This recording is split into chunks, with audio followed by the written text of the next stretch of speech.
Oi, galera. Segundo bloco de atividades. Vamos continuar? Vamos lá. Nesse segundo bloco, a gente vai falar sobre outro tema: recursos naturais e degradação e formas de estruturas geológicas. No primeiro bloco, a gente falou sobre os movimentos da Terra, eixo de inclinação da Terra. Agora, a gente já vai mudar o nosso foco, certo? Uma revisão bem rápida de conceitos básicos que vocês já conhecem. Nossa primeira atividade, nós vamos fazer a análise dessa imagem aqui. Aqui, o que é que nós temos? O que a gente vê aqui nessa imagem? A gente está vendo casas construídas em áreas de risco, certo? Qual o processo? O que está acontecendo aqui? Está acontecendo a erosão do solo, certo? Por que essa erosão do solo acontece? A partir do momento que nós tiramos a vegetação, essa vegetação protegia esse solo, as raízes das plantas, elas agem como se fossem encanamentos mesmo. A água da chuva vem e essa água é levada para o subsolo, ela é filtrada, certo? E a partir do momento em que nós retiramos essa vegetação, ela vai tendo, vamos dizer assim, ela vai encharcando esse solo. Essa água vai encharcando esse solo e chega ao momento em que acontece esses deslizamentos de terra, certo? Vamos ver o que a questão está pedindo para nós. Vamos completar aqui esses fragmentos do texto. O evento geomorfológico retratado na imagem foi desencadeado por qual dessas alternativas aqui vai encaixar? Por um baixo índice de chuva? Teve pouca chuva, por isso que aconteceu aquele deslizamento? Não, certo? Eu tive um alto índice de chuva sazonal, que é chuva que acontece de tempos em tempos, o que essa chuva fez? Encharcou, saturou o solo? Não dá para saber, pode ser tanto encharcou como saturou, então vamos para a próxima. E criou um ambiente geológico instável, propício à ocorrência de quê? De terraceamento? Terraceamento, galera, é um processo que eu vou mostrar uma fotinha para vocês agora. Soerguimento, soerguir, levantar. Não. O que aconteceu lá? Um deslizamento. Então, eu tenho um alto índice de chuva, e esse alto índice saturou, que é o mesmo que encharcar, criou um ambiente geológico instável, propício à ocorrência do deslizamento. Galera, o que é esse terraceamento? Terraceamento é esse processo aqui, ó. Para o cultivo em áreas de montanha, eles fazem como se fossem terraços, como se fosse uma escadinha aqui, para poder plantar, para que à medida que a água da chuva venha, ela não venha lavando esse terreno, certo? Ela vai caindo ali aos poucos, eles fazem umas valazinhas para a água escorrer, para eles conseguirem plantar nessas regiões. Alternativa, letra E. Bora para a próxima.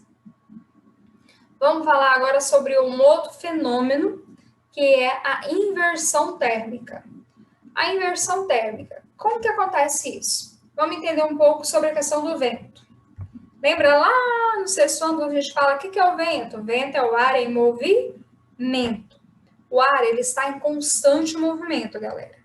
Só que nós temos a mistura de ar quente com ar frio. Geralmente, no inverno, a superfície principalmente das grandes cidades, que é bastante pavimentada, ela resfria muito rápido. O asfalto ele esquenta muito durante o dia, com o sol quente, porém, à noite, com a falta do sol, ele resfria muito rápido. E nos dias de inverno, esse resfriamento é mais rápido e mais intenso. E o ar frio, ele é mais pesado, ele é mais denso, e ele capta as partículas de poluição. Essas partículas de poluição, nessa segunda imagem aqui, ela vai fazendo com que esse ar fique mais pesado. Aí o ar quente, que deveria se misturar com esse ar frio, ele não consegue misturar, ele é mais leve, o ar quente é mais leve, e ele acaba ficando aqui, ó, suspenso aqui em cima, prendendo e retendo essas partículas por mais tempo na superfície da Terra. Por isso que no tempo de inverno, acontece mais incidências de problemas pulmonares, mais crises asmáticas, rinite, esses tipos de doenças que têm relação com a poluição. Vamos ver o que a nossa questão pede. Ah, tá. Aqui eu trouxe uma outra imagem bem interessante para vocês. Aqui eu tenho uma imagem sem inversão térmica e aqui com a inversão. Sem a inversão térmica, quando não acontece esse aprisionamento do ar, a poluição ela se dispersa no ar. Quando eu tenho essa camada de inversão, que é esse ar quente que retém ali esse ar frio, carregado de poluição, está aqui mostrando nessa segunda aqui, a fumaça fica presa, sufocando a cidade. Essa imagem que eu trouxe para vocês aqui retrata bem essa questão. Ó. Uma imagem de uma metrópole, de uma cidade grande, toda enfumaçada. E lá no horizonte eu vejo o céu limpo, certo? Então, vamos ver o que ele está pedindo para a gente. Ele vai falar um pouco sobre a inversão térmica aqui no enunciado e vai nos falar aqui, ó. No Nordeste, ocorreu praticamente o ano todo. O que favorece esse processo de inversão térmica? Quais as condições que nós temos que favorecem a inversão térmica? A baixa umidade e a ausência de nuvens. Baixa umidade, quando o ar está frio, a gente não tem aquela sensação no período de inverno de que o nariz está seco, é justamente pela falta de umidade, certo? E essa baixa umidade também acontece por quê? Pela ausência de nuvens, que traz a umidade. Como o ar ele não está se movimentando, ele não traz essas nuvens.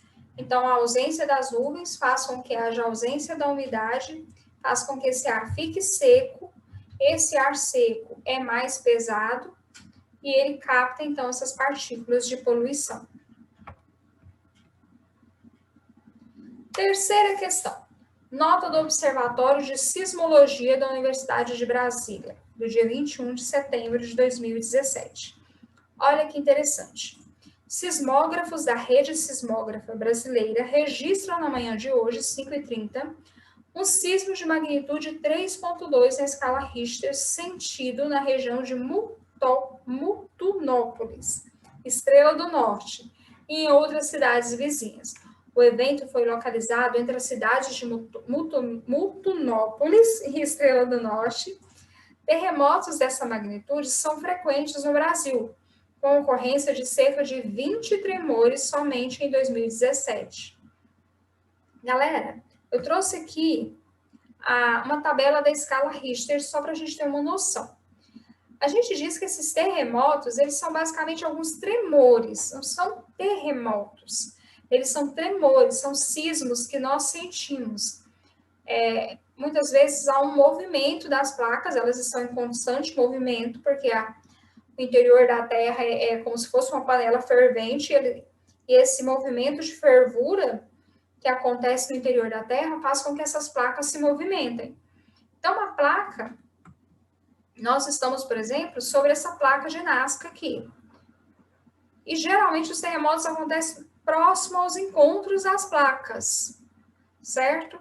Só que no Brasil, às vezes essa placa, mesmo que ela seja sólida e não tenha encontros, mas ela se movimenta e faz com que haja esses tremores, ou até mesmo porque acontece tremores próximos, nas regiões próximas, e a gente sente o resbalar, vamos dizer assim, desses tremores. E aqui na escala Richter, só para vocês terem uma noção, tá? Magnitude de 2,0, 3,4, é imperceptível. 3,5, que já é o terremoto que aconteceu lá em Mutunópolis, agora falei, foi 3,5. Houve-se um barulho e um tremor. E assim vai descendo aqui a classificação. À medida que a gente vai aumentando, ele vai até 8,0, quando acontece a destruição completa. Vamos ver, então, o que a nossa atividade está pedindo, depois de tanta conversa. O trecho retirado do relatório emitido pelo observatório permite-nos refletir sobre a ideia amplamente difundida de que não há ocorrência de terremotos no Brasil. Quanto a esse fato, é correto afirmar o seguinte. O que eu posso afirmar a partir desse fato? A nota aponta a frequência com que esses eventos ocorrem, certo? Ela mostrou para a gente, falou da ocorrência de quantos houve no Brasil no ano de 2017. Especialistas que acompanham esses fenômenos afirmam que as várias falhas geológicas que a placa sul-americana possui podem ser uma das explicações para a ocorrência desses terremotos em determinadas áreas do país. Então, a atividade nada mais é do que uma interpretação do texto. Nossa próxima atividade, ela vem falando sobre as classificações do relevo brasileiro. De acordo com esse carinha aqui, ó, Jurandir Ross, ele classificou o relevo brasileiro. O que é relevo? São as formas que a superfície terrestre adquire. E quais são essas formas de relevo que nós temos? A gente aprende lá no 5º ano, 6º ano, a gente fala planalto, planície, depressão, certo? São basicamente as formas de relevo classificadas por Jurandir Ross. Trouxe aqui para vocês um mapa, para vocês verem essa ocorrência, os lugares onde nós temos depressões, aqui em verde, planícies, que são um plano baixo, né? O planalto, um plano alto, ok? Vamos para a próxima. Leia o trecho para depois responder as questões. O dinamismo da superfície da Terra é fruto da atuação antagônica de duas forças, ou de duas fontes energéticas. As forças endógenas ou internas. O que são essas forças endógenas? É o terremoto, o vulcanismo, o abalo sísmico, certo? E forças exógenas, que é a força da chuva, a força do vento, do intemperismo, que modificam os relevos. Sobre a estrutura do relevo brasileiro, marque a alternativa correta. As forças exógenas remodelam o relevo, como o vento, a chuva e o calor. Em conjunto, esses fenômenos são responsáveis por transformar a paisagem. Certinho? Aqui nós temos uma classificação da estrutura geológica dos relevos brasileiros.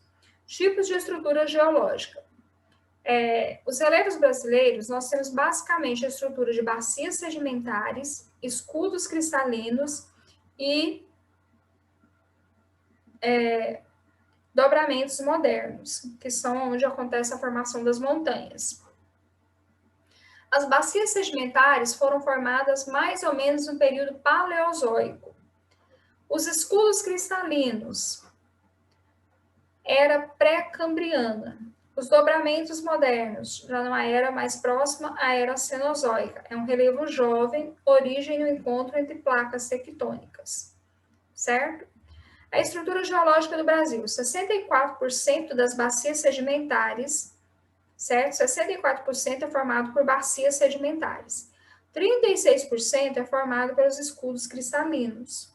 Então, basicamente, essa é a nossa estrutura geológica de relevo. Qual a origem? Bacias sedimentares e escudos cristalinos. Acabou. Foi rápido a nossa aula de hoje. Tchau, tchau. Fica com Deus.